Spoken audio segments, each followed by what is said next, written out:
Negative Commandment 63, Desecrating the Name of God, by Malka Tauger.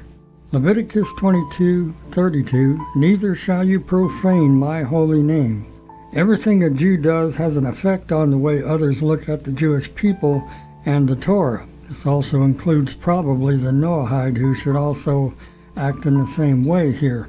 The Torah expects a Jew to behave in a proper and fitting manner. If a person follows the mitzvot and acts in a just manner, other people will notice him and praise Hashem and his chosen nation.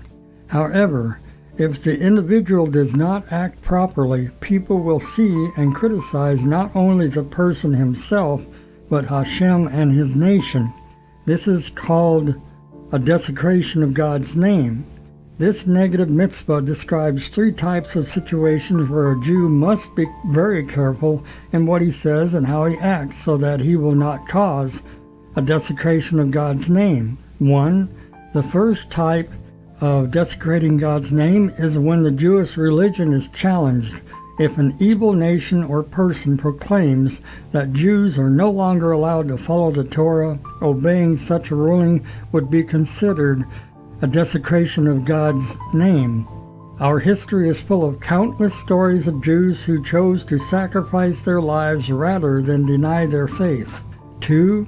The second type of desecrating God's name is when a Jew's behavior is irresponsible and disrespectful of Torah and mitzvot, even if he does not benefit from his actions. This is also desecrating God's name.